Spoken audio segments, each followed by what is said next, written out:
औज़ु बिल्लाहि मिनश्शैतानिर्रजीम बिस्मिल्लाहिर्रहमानिर्रहीम अस्सलामु अलैकुम वरहमतुल्लाहि वबरकातुहू। मैं हूँ अब्दुल लतीफ़ गुरजानी, हमेशा की तरह इस दुआ के साथ कि अल्लाह ताला आप सब पर आसानियाँ फरमाए और आप सबको आसानियाँ तकसीम करने की तौफीक अता फरमाए। आमीन सुम्मा आमीन।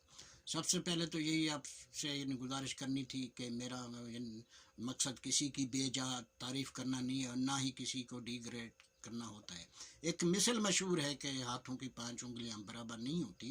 इसी तरीके से आप किसी भी महकमे में चले जाए, कोई सरकारी है, नीम सरकारी है, या वो कोई प्राइवेट सेक्टर है, वहाँ आपको अच्छे लोग भी मिल जाते हैं और बुरे लोग भी मिल जाते हैं। मानी ये हुआ कि अगर सब अच्छे नहीं हैं तो सब बुरे भी नहीं हैं। एक हमारा बहुत ही अहम महकमा है, महकमा पुलिस।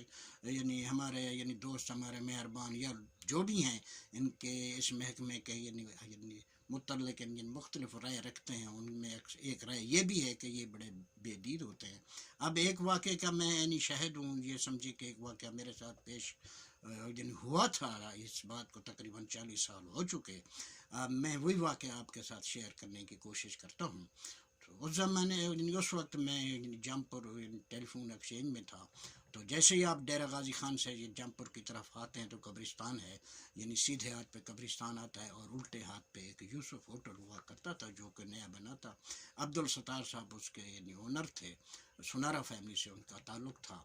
तो वहीं हम हम चंद दोस्त वहाँ रोज़ जाया करते थे, कभी चाय पीने या खाना खाने के। वहाँ उनके पास रिहायशी रूम भी थे और एक रूम में शौकत अहमद साहब रहा करते थे, जो जिनका ताल्लुक़ रावलपिंडी से था। और वो ये पार्क को जब जो आप डीजी खान से आते हैं तो आपको पार्कों के टावर मिलते हैं रास्ते में। वो उस वक्त ये प्रोजेक्ट चल रहा था। शौकत अहमद साहब इस प्रोजेक्ट के इंजीनियर भी थे और वो इसके इंचार्ज भी थे। तो फिर क्योंकि जो उनकी शाम को रिहाइश यूसुफ होटल में होती थी, मेरी उनसे मुलाकातें होती रहती। एक दिन मैं और वो इकट्ठे डीजी खान गए हुए थे। तो वापसी पे हम दोनों आ रहे थे। तो जो ही हमने को छुट्टा क्रॉस किया तो उसके उनका एक उसी कंपनी का एक ट्रक जा रहा था। तो शौकत साहब ने, क्योंकि शौकत साहब ड्राइविंग कर रहे थे, मैं उनके साथ बैठा हुआ था और ड्राइवर जो थे जीप के, वो पीछे भी बैठा हुआ था। तो फिर उन्होंने आगे जाके अपनी जीप को एक तरफ रोका और ड्राइवर जो ट्रक ड्राइवर आ रहा था उसको इशारा किया रुकने का। तो वो जीप को क्रॉस करने के चंद कदम बाद वो भी रुक गया। उस ज़माने में आपको पता है सिंगल रोड हुआ करते थे। अब उसने ट्रक के सूरत में रोका के आधा ट्रक तो कच्चे पे था, लेकिन आधा पक्के रोड के ऊपर ही। तो ड्राइवर आया तो फिर शौकत साहब उसे समझा रहे थे, क्योंकि वो ट्रक जो डीजी खान से कुछ सामान लेके जमपुर साइड की तरफ जा रहा था। तो इसी दौरान मैं भी वहाँ पे उनके साथ खड़ा था। तो बस एक धमाके की आवाज़ आती है, जिस तरह कोई चीज़ किसी चीज़ से टकराती है। फौरी मैंने जब निगाह लगाई तो पीछे दो मोटरसाइकिल सवार आ रहे थे और दरमियानी स्पीड होगी उनकी। तो वो शायद वो लोग आपस में बातचीत करते हुए आ रहे थे। तो जो मोटरसाइकिल को चला रहे थे उनकी निगाह नहीं पड़ी, वो उसी रफ्तार से मोटरसाइकिल ट्रक के पिछले हिस्से से टकराते हैं और दोनों गिर जाते हैं। अब मोटरसाइकिल का फ्रंट व्हील तो बिल्कुल डैमेज हो जाता है, इशारे भी ख़त्म हो जाते हैं, लाइट भी ख़त्म हो जाती है और वो दोनों जो है ना बेहोश हो जाते हैं। अब क्योंकि गर्मियों के दिन थे, तकरीबन टाइम होगा 10:30 पौने 11 का। तो रोड के एक तरफ चंद लोग अपना गंदम की कटाई के दिन थे, वो भी आवाज़ सुन के आ गए। फिर वो चारपाई भी ले आए, पानी भी ले आए। अब जो मोटरसाइकिल जो चला रहे थे वो भबरती थे और मैं, जहाँ तक मुझे याद पड़ता है कि वो उस वक्त हवालदार थे। तो बज़ाहिर तो कुछ चोटें नज़र तो आ रही थी, लेकिन इतनी ब्लीडिंग नहीं हो रही थी। तो शौकत साहब ने कहा अब क्या करना है। मैंने कहा जी अब इंसानियत का नाता या इंसानियत तो यही कहती है कि इन्हें हॉस्पिटल में ले जाया जाए, क्योंकि उस ज़माने में आपको पता है 40-42 साल पहले की बात है, रोड भी वीरान हुआ करते थे। तो फिर शौकत साहब ने कहा कि नज़दीक क्योंकि को छूटा पड़ता है वहीं चलते हैं। फिर मेरे जहन में एक बात आई कि क्योंकि शौकत साहब का ताल्लुक़ रावलपिंडी से है, ये बहर से हैं, हो सकता है इनके लिए कोई मसला ना हो जाए। میں پھر بھی میں تو یعنی میں یہیں کا یعنی باشندہ ہوں، مقامی ہوں، تو پھر میں نے شوکت صاحب کو کہا آپ جو یہ آدمی چار پہ لائے آپ اسی میں بیٹھ جائیں، میں ان دونوں کو ڈرائیور کے ساتھ یہ لے جاتا ہے، لے جاتا ہوں. تو خیر یعنی اس زمانے میں ایک یعنی لینڈ کروزر جیپ ہوا کرتی تھی، وہی کمپنی کے بعد جو شوکت صاحب کے پاس تھی، وہ یعنی کپڑے کی ہوڈ والی وہ یعنی جیپ ہوا کرتی تھی، اور بہت یعنی وہ لمبے یعنی جو چیسس کی تھی، اس کی سیٹیں بھی سائڈ میں یعنی ایڈجسٹ ہوا کرتی تھی. پھر ہم نے دونوں یعنی سیٹوں کو یعنی الگ کرنے کے بعد بڑی مشکل سے ایسی جگہ بنائی، پھر ان دونوں کو اٹھا کے وہ بے ہوشی کی حالت میں تھے، ان میں لٹایا، اور میں نے ڈرائیور کو کہا کہ روڈ ویران ہے، آپ فل سپیڈ سے یعنی کوٹ چھٹا یعنی ہاسپٹل کی طرف چلیں. اور اس زمانے میں کوٹ چھٹا میں میرا کوئی واقف کار بھی نہیں تھا، لیکن الحمدللہ آج یعنی کوٹ چھٹا میں میرے یعنی حلقہ بہت وسیع ہے، اور میں سمجھتا ہوں کوٹ چھٹا میرا یعنی دوسرا گھر ہے.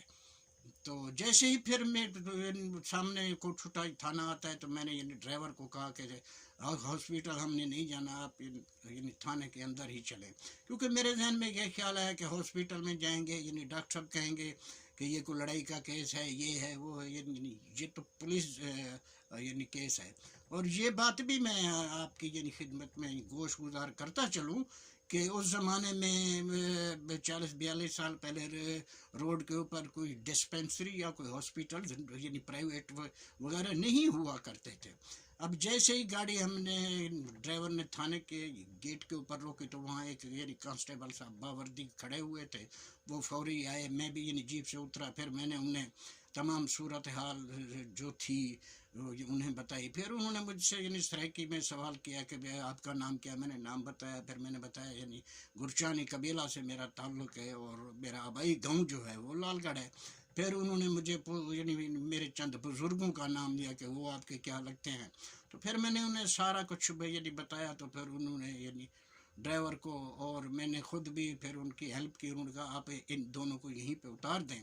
پھر ہم تینوں نے مل کر دونوں بے ہوش جو اس وقت تھے ان کو اٹھایا، اب گیٹ کے اندر ایک سایہ تھا وہاں پہ ان کو لٹایا. تو پھر وہ کانسٹیبل صاحب یعنی کہہ رہے تھے کہ جن بزرگوں کا آپ نے نام لیا ہے میں تھانہ ہڑند میں رہا ہوں. اب اس زمانے میں تھانہ یعنی ہڑند جو لال گڑھ میں تھانہ تھا ہوتا تھا، اس یعنی تھانے اس وقت اس کا نام تھانہ ہڑند تھا. تو انہوں نے کہا جی میں آپ کے تھانے میں کافی عرصہ رہا ہوں، یہ جو آپ کے بزرگ ہیں یہ میرے مہربان ہیں.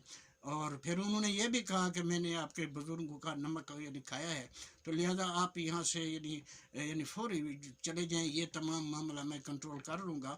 پھر میں نے ان دونوں بے ہوشوں کی طرف دیکھا تو ان کی حالت کچھ یعنی بہتر مجھے معلوم ہوئی، کیونکہ اس وقت وہ نیم بے ہوشی کی حالت میں تھے. تو انہوں نے کہا آپ ان کے متعلق بالکل فکر نہ کریں، میں ان کو ہاسپٹل لے جاتا ہوں، یہ بالکل ٹھیک ہو جائے گا، آپ ان کی فکر نہ کریں، بس آپ چلے جائیں، کیونکہ اچھا یہی ہے. تو میں بھی یہ سمجھتا ہوں کہ ان کی مہربانی ہے، اور اگر کچھ نہ بھی ہوتا تو مجھے یہ روکا بھی تو جا سکتا تھا، سوالات تو مجھ پہ ہو سکتے تھے، تو پھر کچھ تھوڑا بہت تو میرے لیے مسئلہ بھی ہو سکتا تھا. میں اب ان کانسٹیبل صاحب کا مجھے معلوم نہیں ہے کہاں ہیں، جہاں بھی ہوں اللہ تعالیٰ کی رحمت میں ہوں. اب اگر اس وقت وہ دید نہ کرتے، باوردی بھی تھے، اور اگر دید نہ کرتے تو میرے لیے کچھ نہ کچھ مسئلہ تو ہو سکتا تھا. پھر میں وہاں سے تو چلا آیا. پھر آنے سے پہلے میں ان کو جہاں پہ یہ موٹر سائیکل تھا، پھر ان کو میں نے موٹر سائیکل کی لوکیشن بھی بتا دی تھی، تو انہوں نے کہا وہ بھی میں اٹھوا لوں گا. تو پھر میرے دل میں خلش ضرور رہی زندگی بھر کے بھی، یا کافی عرصہ کے بھی ان دونوں کا کیا ہوا ہوگا.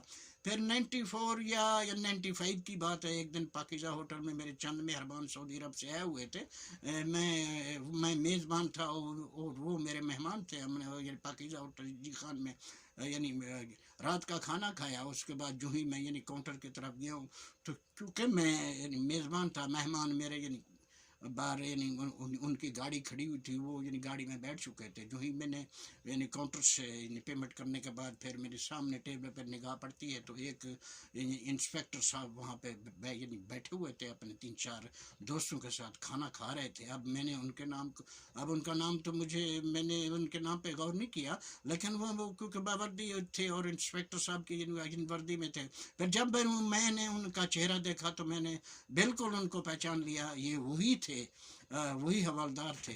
फिर मेरा दिल तो चाहा, लेकिन मेरे मेहमान मेरा इंतज़ार कर रहे थे। दूसरी बात ये कि खाने में वो मसरूफ़ थे, उनको डिस्टर्ब नहीं कर सकता था। लेकिन मेरे दिल में ये खुशी ज़रूर हुई कि अल्हम्दुलिल्लाह उस एक्सीडेंट से या उस वाक़े में ये महफूज रहे हैं। अब दूसरी बात ये भी है कि हम इन बुज़ुर्गों का नाम भी यानी बाज़ औक़ात हमारे काम आ जाता है। अल्हम्दुलिल्लाह ये अब तमाम दोस्तों से यही यानी गुजारिश करनी है कि यानी बुज़ुर्ग अपनी इन कौम के बुज़ुर्ग, भले आपको जो आपका हक़ यानी बनता है शफ़क़त का या मोहब्बत का, वो आपको ये हक़ ना भी दें, लेकिन फिर भी लाजिम है एहतराम और एहतराम। सुने रब दे वाले।